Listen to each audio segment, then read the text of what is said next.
새번역 사도신경으로 신앙 고백하겠습니다. 저는 전능하신 아버지 하나님 천지의 창조주를 믿습니다. 저는 그분의 유일하신 아들 우리 주 예수 그리스도를 믿습니다. 그분은 성령으로 잉태되어 동정녀 마리아에게서 나시고 본디오 빌라도에게 고난을 받아 십자가에 못 박혀 죽으시고 장사된 지 사흘 만에 죽은 자 가운데서 다시 살아나셨으며 하늘에 오르시어 전능하신 아버지 하나님 우편에 앉아 계시다가 거기로부터 살아있는 자와 죽은 자를 심판하러 오십니다. 저는 성령을 믿으며 거룩한 공교회와 성도의 교제와 죄를 용서받는 것과 몸의 부활과 영생을 믿습니다. 아멘. 거룩하신 아버지 하나님 감사합니다. 간밤에도 편히 쉬게 해주시고 새벽에 기도하는 자리에 불러주시니 감사합니다. 이 시간 저희들이 마음 중심으로 주님을 경외하게 하여 주시옵소서. 예수님 이름으로 기도드리옵나이다. 아멘. 찬송가 35장입니다. 찬송가 35장입니다.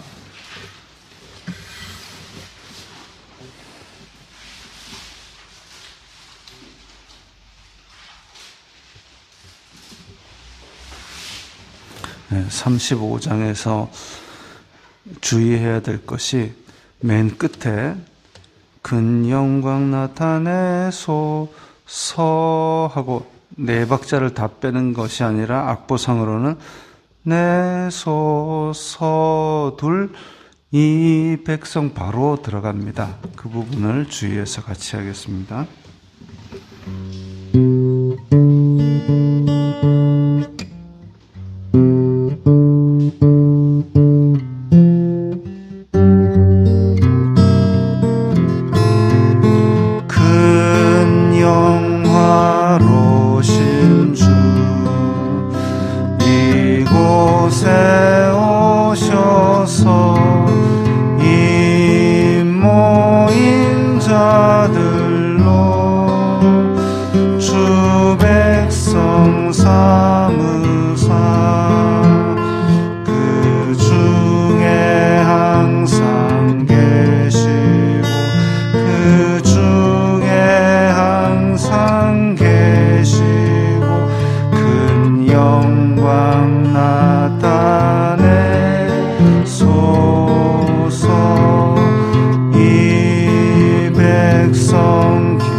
천국 보좌 앞에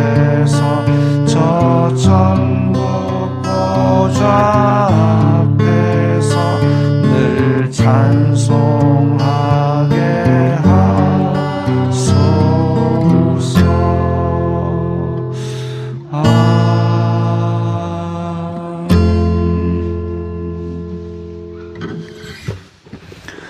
오늘 말씀은 이사야 46장 1절부터 7절까지의 말씀입니다.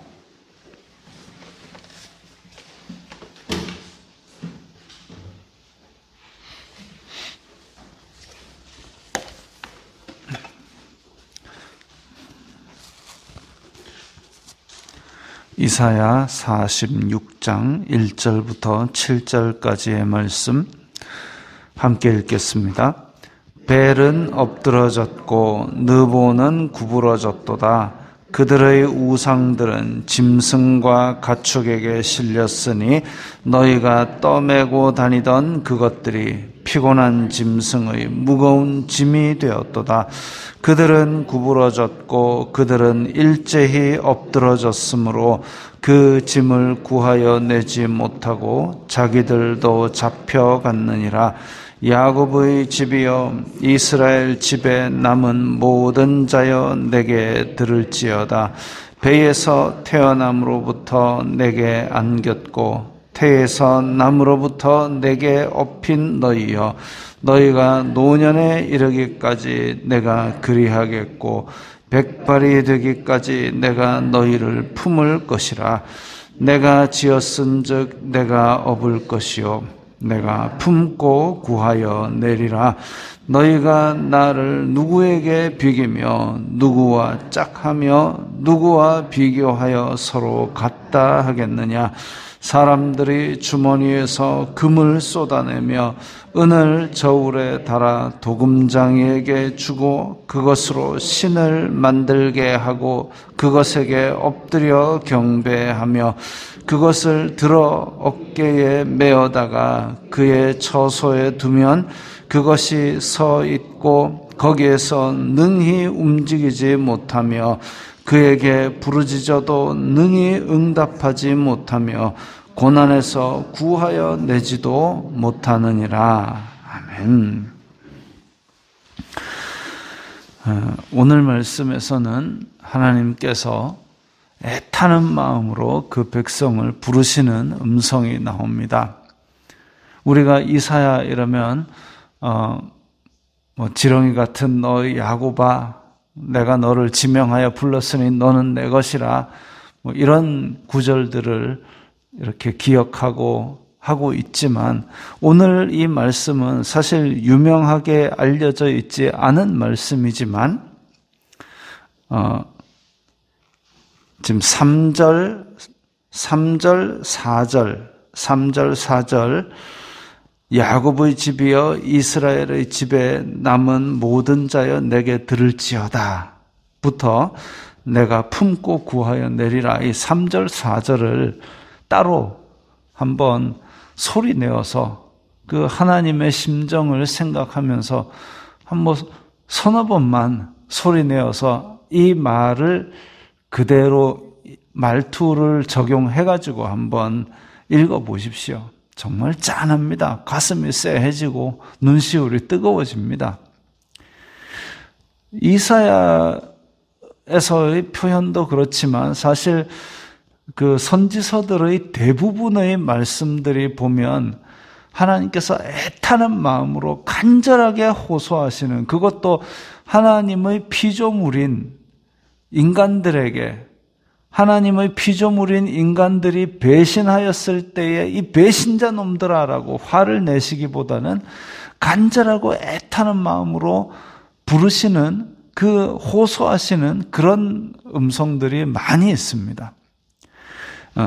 오늘 특히 3절, 4절을 그 마음을 생각하면서 소리내어서 그렇게 한 서너 번만 읽으시면 짠합니다. 그 마음을, 하나님의 그 마음을 우리가 생각하게 될 때에 이렇게 하나님이 우리를 사랑하시는구나, 그걸 다시 한 번 더 느낄 수 있을 겁니다. 1절에 벨은 엎드러졌고, 벨 이러면 우리가 그 다니엘에 나오는 뭐 벨사살 뭐 이런 식으로 이제 바벨론과 관계된 인물이구나. 벨은 바벨론의 그 제일 주된 신 마르둑이라는 말뚝도 아니고 마르둑이라는 그 신의 다른 이름입니다.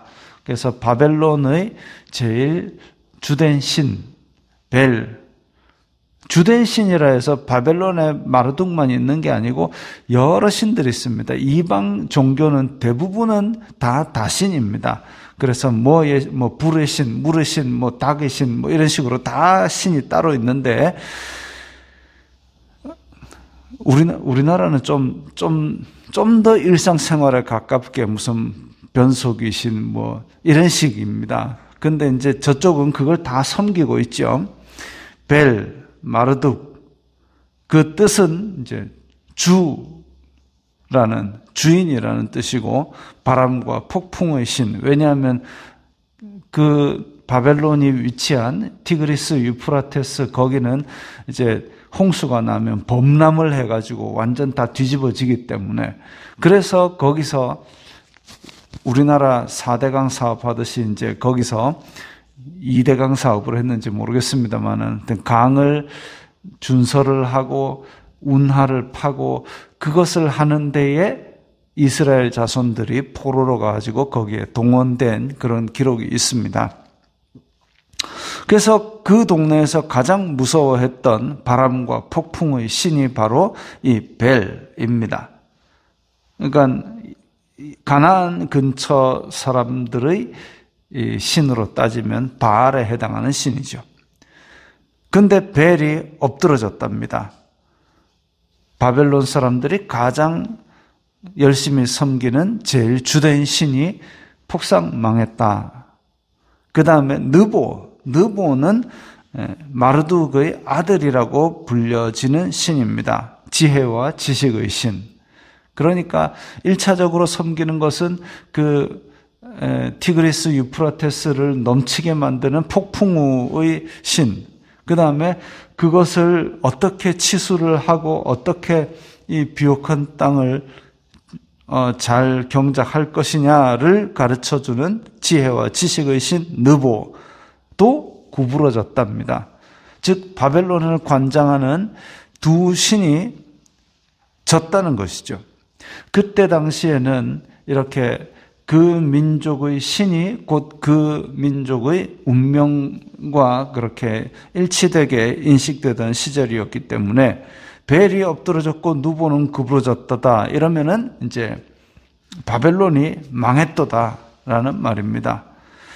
그들의 우상은 즉 벨과 느보를 섬겼던 그 민족에게 벨과 느보의 우상. 근데 그 우상은 자기 힘으로 걸어 다니지도 못하고 짐승과 가축의 짐입니다. 짐.